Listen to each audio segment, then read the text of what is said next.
नमस्कार, आदाब, सत श्री अकाल, जय भीम, जोहार। मेरा नाम है नवीन कुमार। 15 दिन गुजर चुके हैं ईरान, इजराइल, अमेरिका जंग के, जिसमें 16 देश लगभग लपेटे जा चुके हैं, और लपेटे से ज़्यादा बेहतर शब्द होगा घसीटे जा चुके हैं। तो क्या युद्ध ख़त्म होने की कोई संभावना नज़र आती है? डोनाल्ड ट्रंप तो तड़प रहे हैं, अमेरिका के राष्ट्रपति, क्योंकि वो एक मुसीबत में फंसे हुए हैं।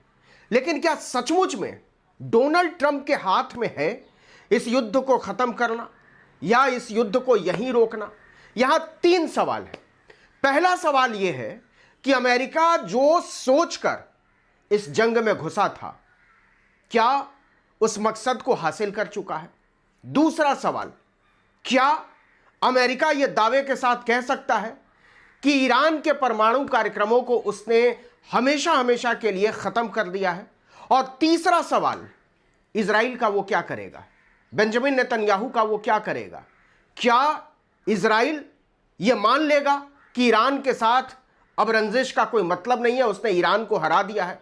और अगर ये सब हो चुका है तो फिर डोनाल्ड ट्रंप युद्ध खत्म करने की घोषणा क्यों नहीं कर रहे हैं? इसकी वजह बताता हूं आपको। इसकी वजह यह है कि जंग को खत्म करने की जो घोषणा है वो अब डोनाल्ड ट्रंप चाह कर भी नहीं कर सकते। ये काम अब ईरान को करना है, और ईरान को इसलिए करना है कि उसके नए सुप्रीम लीडर ने 3 शर्तें रखी थी, जिसके बारे में हमने आपको एक वीडियो में बताया था। और अब तो ईरान जंग का हर्जाना मांग रहा है। यह कह रहा है कि अगर आपको युद्ध खत्म होना है तो हमारी 3 शर्तें माननी होंगी। लेकिन क्यों डोनाल्ड ट्रंप इस जंग में फंस गए और कैसे ईरान एक मनोवैज्ञानिक बढ़त हासिल कर चुका है, इस पर जरा इस वीडियो में हम लोग सोचने, समझने और चर्चा करने की तरफ बढ़ते हैं। तो पहला जो संकट है, ईरान ने दिखा दिया है कि अमेरिका के पास, अमेरिका ताकतवर देश है और दुनिया का सबसे ताकतवर देश है, इसमें किसी को कोई मुगालता नहीं होना चाहिए। लेकिन वो इतना भी ताकतवर नहीं है कि वो जो होर्मुज स्ट्रेट है, होर्मुज जलडमरू मध्य, उसको दुनिया के लिए खुला रख सके। ईरान ने कहा होर्मुज स्ट्रेट बंद, तो अमेरिका नहीं खोल पाया उसको। जंग के 10 दिन बाद डोनाल्ड ट्रंप को यह अपील करनी पड़ी कि जिन देशों को तेल नहीं मिल रहा है, जहां तेल का संकट खड़ा हो गया, ऊर्जा का संकट खड़ा हो गया है, उन लोगों को भी ईरान को सबक सिखाने के लिए आगे बढ़ना चाहिए। लेकिन इससे कोई फर्क नहीं पड़ा।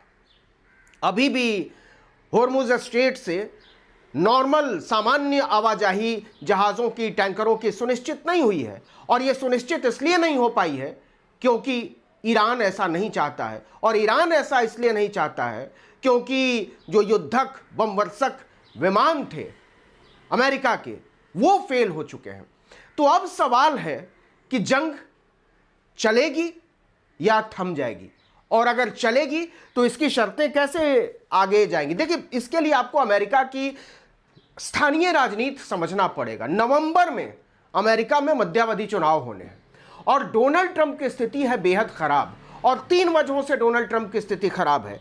पहली तो यह कि पेट्रोलियम पदार्थ जो है अमेरिका में, वो लगभग 25% तक महंगे हो चुके हैं। और पेट्रोलियम पदार्थों की महंगाई का मतलब होता है महंगाई का बढ़ना, हर चीज का महंगा, क्योंकि ट्रांसपोर्टेशन महंगा होता है। दूध, आटा, अंडा, ब्रेड, रोजमर्रा की चीजें जो आदमी रोज इस्तेमाल करता है, वो सब चीजें महंगी हो जाती।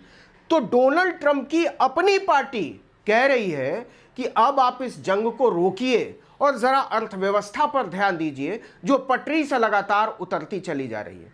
अब समस्या यह है कि अगर जंग आज के आज भी रुक गई तो भी अर्थव्यवस्था तुरंत पटरी पर नहीं आ सकती अमेरिका की।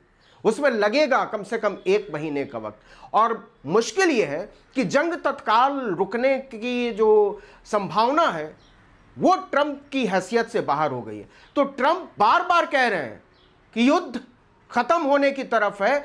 वो बार बार कह रहे हैं कि हमने ईरान के नेवल बेस को तबाह कर दिया है, उसके सैनिकों को मार दिया है, उसके बहुत सारे नेताओं को मार डाला है। लेकिन ये बात जमीन पर नजर नहीं आती।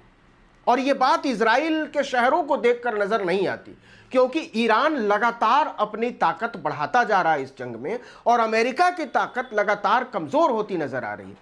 अब इसमें तीसरी बात जो है वो ये है कि वो अरब देश जहां अमेरिका के सैन्य बेस हैं, वो चाहे अनचाहे, जाने अनजाने इस जंग का हिस्सा बन चुके हैं।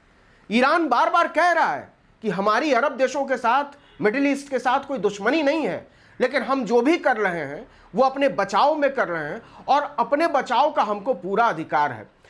डोनाल्ड ट्रंप को लगता था कि अगर इजराइल के पीछे खड़े होकर वो ईरान पर हमला बोलेंगे तो अरब देश कन्नी काट लेंगे और वो दबाव बढ़ाएंगे ईरान पर कि आप इस जंग को तत्काल रोकिए, लेकिन हो गया है उल्टा। यह भी संभव है, राजनीतिक विश्लेषकों का कहना है कि अरब देश वास्तव में इस मौके की तलाश में बैठे हों कि अमेरिका पर दबाव बने तो वो ईरान के पीछे गोल बंद हो और इससे क्षेत्र में अमेरिका का दबदबा कम हो, जिसका मौका वो लंबे समय से तलाश रहे थे और अमेरिका उनको दे नहीं रहा था। वो चाहे कतर हो, चाहे वो बहरीन हो, चाहे वो सऊदी अरब हो, चाहे वो दुबई हो, जॉर्डन हो, इन तमाम देशों में मिस्र किनारे खड़े होकर वो सही मौके की तलाश में है कि वो कहां से अपनी भूमिका सुनिश्चित कर सकता है। रूस और चीन, ये दो देश अभी तक सीधे तौर पर इस युद्ध में शामिल नहीं हुए। इस बात के भी पुख्ता संकेत नहीं है कि सीधी सप्लाई हथियारों की, मिसाइलों की इन दोनों देशों ने की। नैतिक समर्थन की बात ये जरूर कर रहे हैं, तो एक तरीके से आप इसको ईरान के साथ हुआ चीन और रूस का धोखा भी कह सकते हैं। लेकिन जिस बुनियादी बात की मैं बात कर रहा हूं वो ये है कि हां, अमेरिका में खाद महंगा हो गया है, किसान खिलाफ जा रहे हैं, तो किसान खिलाफ जा रहे हैं डोनाल्ड ट्रंप के, जवान खिलाफ जा रहे हैं डोनाल्ड ट्रंप के, और नौजवान खिलाफ जा रहे हैं डोनाल्ड ट्रंप के, जो महंगाई के सबसे ज्यादा शिकार हैं। तो युद्ध पर अब डोनाल्ड ट्रंप का कोई नियंत्रण नहीं रह गया है। ज्यादा बड़ा नियंत्रण अब ईरान का हो। अब समझिए कि आज ट्रंप आज के आज घोषणा कर दें कि जंग खत्म हो गई, हमने ईरान को हरा दिया, तो क्या यह संभव है? क्या डोनाल्ड ट्रंप इस बात की गारंटी लेंगे, अपने देश के लोगों को इस बात की गारंटी देंगे कि अगर वो आज जंग खत्म करने का ऐलान कर भी देते हैं तो ईरान हमला नहीं करेगा अमेरिकी सैन्य अड्डों पर या इजराइल पर या उन अरब देशों के सैन्य अड्डों पर जहां से अमेरिका नियंत्रण कर रहा है इस युद्ध को? इसका सीधा जवाब है नहीं। तो जब तक इसका जवाब हां नहीं होता है, डोनाल्ड ट्रंप चाह कर भी ईरान जंग को खत्म करने का ऐलान नहीं कर सकते। अब देखिए, विश्लेषक ये कहते हैं कि दरअसल डोनाल्ड ट्रंप ने पूरा कबाड़ कर दिया है, इस युद्ध का तहस नहस कर दिया है। बराक ओबामा ने 2015 में एक परमाणु समझौता किया था ईरान के साथ और उसके बाद कड़े प्रतिबंध लगाए थे ईरान पर। ईरान उन पर सहमत भी था, लेकिन 2017 में जब डोनाल्ड ट्रंप की सत्ता आई तो उन्होंने तत्काल प्रभाव से इस संधि पर रोक लगा दी। विश्लेषकों का कहना है कि इससे हालात बिगड़े और पहले ही चेतावनी दी गई थी डोनाल्ड ट्रंप को कि अगर आप इस परमाणु संधि को तोड़ेंगे, एक तरफा तरीके से तोड़ा डोनाल्ड ट्रंप ने, तो आप युद्ध की तरफ बढ़ेंगे, और अगर आप ईरान के साथ युद्ध की तरफ बढ़ेंगे तो स्थिति कोई बहुत अच्छी नहीं होगी, बहुत किरकिरी होगी। अंतर्राष्ट्रीय तौर पर तो छोड़ दीजिए, घरेलू स्तर पर तो अमेरिका दरअसल अलग थलग पड़ गया है। यूरोपीय देश उसका साथ देने को तैयार नहीं है। फ्रांस ने अभी तक इसमें कोई सीधी भागीदारी नहीं निभाई है। आप जानते ही स्पेन ने अपना सैन्य अड्डा देने से मना कर दिया, यही हालत साइप्रस की है। तो बहुत सारी चीजें इस जंग में हुई हैं जिस पर सब लोगों का ध्यान है। लेकिन जो सबसे बड़ी बात है वो ये कि होर्मुज जलडमरू मध्य जो है वो अगर अगले कुछ दिनों में सामान्य आवाजाही के लिए नहीं खुला तो डोनाल्ड ट्रंप पर मुसीबत बढ़ेगी, घरेलू तौर पर भी और अंतर्राष्ट्रीय तौर पर भी। और फिलहाल ट्रंप जो डींगे हाँक रहे हैं कि ये जंग कभी भी खत्म हो सकती है और हम जंग खत्म करने का ऐलान करेंगे, ये होता हुआ नजर नहीं आ रहा है। ईरान ने यह साबित कर दिया है कि अमेरिका के पास ऐसी ताकत नहीं है जो होर्मुज जलडमरू मध्य को, स्ट्रेट को वो छुड़ा सके उसके हाथ से और उसका नियंत्रण दुनिया के लिए खोल सके। तो कुछ बड़ी मोटी मोटी सी चीजें हैं जो अमेरिका को समझनी होगी और इजराइल को उससे ज्यादा समझनी होगी। और इससे आगे की चीज कि ईरान क्या परमाणु शक्ति संपन्न हो चुका है, क्योंकि 440 किलोग्राम जो संवर्धित यूरेनियम अमेरिका ने कहा था कि ईरान के पास है, और जून के महीने में डोनाल्ड ट्रंप ने कहा था कि हमने परमाणु संवर्धन इकाइयों को खत्म कर दिया, ध्वस्त कर दिया है, अब ईरान परमाणु संपन्न नहीं हो सकता है। अब केवल 6 महीने बाद ट्रंप उस बात से पीछे हट गए। और सच्चाई यह है कि इस दुनिया में किसी को नहीं पता है कि उस 440 किलोग्राम संवर्धित यूरेनियम का ईरान ने किया क्या है, वो उसके पास है भी या नहीं, क्या वो परमाणु हथियार बनाने के करीब है, क्या वो परमाणु हथियार बना चुका है, क्या उससे रेडियो एक्टिव किरणें निकल सकती हैं, किसी को नहीं पता है। और ये वो क्राइसिस है, और क्राइसिस से ज़्यादा अमेरिका की ट्रेजेडी है जिस पर डोनाल्ड ट्रंप का, जिस पर बेंजामिन नेतन्याहू का, इजराइल और अमेरिका का कोई इख्तियार नहीं है। तो आखिरी बात यह है, और 100 बात की एक बात यह है कि अमेरिका मौजूदा स्थिति में यह तय कर ही नहीं सकता कि यह जंग खत्म होगी या नहीं होगी। फिलहाल यह फैसला केवल और केवल ईरान कर सकता है, और ईरान के पीछे खड़े लोग ही, खड़े देश ही ये बता सकते हैं कि ये जंग कहाँ जाएगी। आपने सुना होगा कि ईरान के एक प्रतिनिधि जब भारत के एक पत्रकार से बात कर रहे थे, तो भारत की स्थिति क्या है उसको समझने की कोशिश करिए इस घटना से, कि क्या हम एक वैश्विक देश के तौर पर नजर आए हैं।